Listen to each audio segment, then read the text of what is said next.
اور میرے امام کو ایک عورت کے ذریعے زہر دلوا دیا گیا. زیادہ نے میرے دوسرے امام کو زہر دیا.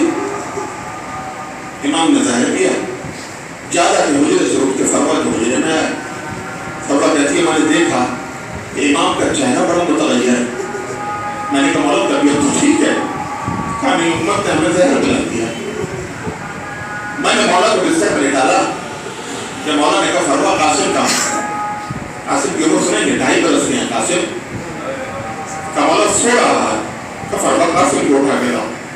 فروا قاسم کو لے کر آئے. امام حسن کے سینے پہ سلایا. اور امام اندازہ کرنا امام کی کیا حالت تھی. جیسے ہی قاسم امام حسن کے سینے پہ لیٹے چیخ مار کے اٹھے کہ اماں بڑا گرمی لگ رہی ہے. اماں بہت دھوپ رہا ہے. اتنا چل رہا تھا امام حسن کا سینہ کہ قاسم کی آنکھ کھل گئی. یا ایک فرما نے کہا مولا اگر اجازت ہو تو علی کی بیٹیوں کو اطلاع کروا دیں. کہاں فرما؟ زینب کو اطلاع کروا. کہا مولا میں چلی جاؤں اطلاع دیں. کہ نہیں فرما قاسم کو بھیج دو. مولا 2.5 برس کا قاسم کیا بتائے گا؟ کہ نہیں فرما قاسم کو کچھ بتانے کی ضرورت پیش نہیں آئی. یہ کہتے قاسم کو کبھی بلایا. سر کا ماما ہوتا تھا. گریبان چاک کیا. کون سمجھ کے قاسم کا سر پہ ڈالی. اور کہا قاسم سے ٹوپی کے سامنے جا کے کھڑے ہو جانا. کوئی بتانے کی ضرورت نہیں آئی. قاسم جب جانے لگے حسن نے پھر روکا. اور روکنے کے بعد کہا حسن رات کا وقت ہے. ہو سکتا ہے ٹوپی سو رہی ہو. ٹوپی کو سوتے سے نظر آنا. پھر کے انتظار کر لینا. ابھی تہجد کی نماز کے لیے اٹھے گی. اس کے بعد ٹوپی کے سامنے چلے جانا. وہ گراؤنڈ میں ڈوبے ہوئے تمام 2.5 برس کے قاسم زینب کے حجرے کے سامنے آئے. دروازہ بند تھا. دروازے سے ٹیپ لگا کے بیٹھ گئے. 2.5 برس کا بچہ ہوتا کیا ہے. قاسم کی آنکھ لگ گئی. جب زینب تہجد کی نماز کے لیے اٹھی دروازہ کھولا تو ایک سر زینب کا قدم میں آ کے گرا. آواز دی اپنا فرصت چھوڑ کے جاؤ. ذرا چراغ لے کر آؤ. ایسا لگتا ہے جیسے کوئی یتیم راستہ بھول جا رہا ہے. فرصت توڑ کے گئی. چراغ لے کر آئی. فرصت نے حضرت قاسم کو موت میں اٹھایا. سر سے چادر اتاری. کبھی بھی کوئی یتیم نہیں ہے. قاسم کی نشانی قاسم ہے. زینب دوڑی ہوئی قاسم کے پاس اس قاسم کے پاس آئی. حسن کا حال دیکھا. اس حسن نے وصیتیں کرنا شروع کی. میری گفتگو زبان ساری وصیتیں نہیں پڑھا. میں ایک وصیت سن لیں. حسین کو قریب بلایا اور کہا حسین میرا قاسم بڑا چھوٹا ہے. میں یہ تو نہیں کہتا کہ جب بھی علی اکبر کے لیے پوشاک سلوائے تو میرے قاسم کے لیے بھی سلوا لیجیے. لیکن حسین نے وعدہ کر کہ جو پوشاک علی اکبر کے جو پوشاک اکبر کے چھوٹی ہو جائے وہ میرے قاسم کو پہنا دینا. رونے والوں زمانہ گزرتا رہا. عید کا دن آیا. ایک مرتبہ لوگوں نے دیکھا علی اکبر موٹے کپڑے کی پوشاک پہنے ہیں. قاسم نے باریک کپڑا پہنا ہوا ہے. لوگ حسین کے پاس آئے. کمالا تیرے بیٹے نے موٹا کپڑا پہنا ہے. قاسم نے باریک کپڑا پہنا ہے. کہ اس کی وجہ یہ تو نہیں ہے کہ قاسم یتیم ہے. اور حسین کا جواب سنو مجھے اجازت دو. کہ نہیں یہ وجہ نہیں ہے بلکہ قاسم کا جسم اتنا نازک ہے کہ اگر موٹا کپڑا پہناتا ہو قاسم کے جسم پہ چھالے پڑ جاتے ہیں. رونے والوں جس کا جسم موٹا کپڑا برداشت کرتا تھا اس قاسم کے جسم پہ دائیں طرف کے گھوڑے بائیں طرف کے گھوڑے دائیں طرف دور گئے. رحمت اللہ اقوام ظالمین. رب جہاں پر یہ پاک کا صدقہ اس قوم کا تمام شبیر سے کر دے. بچوں کو عطا کر دیا سارا تبسم. پوروں کو اپنی ملائک نظر دے. جو پردہ ہے زینب کے پردہ ہے مولا محفوظ رہے ایسی خواتین کے پردے. مولا تجھے زینب کی اسیری کی پسند. کچھ دور مسیروں کو رہائی کی خبر دے. تو دین کے کام آئے مولا ہوتا ہے تو مجلس شبیر کے خاطر ہوتا ہے. ربنا آتنا فی الدنیا حسنۃ وقنا عذاب النار وعذاب القبر. ایک سورہ فاتحہ اور 3 دفعہ سورہ اخلاص. قرائے صالح صاحب سید قرآن علی شاہ کی اہلیہ سید مقبول حسن شاہ اور سید نعیم شاہ سے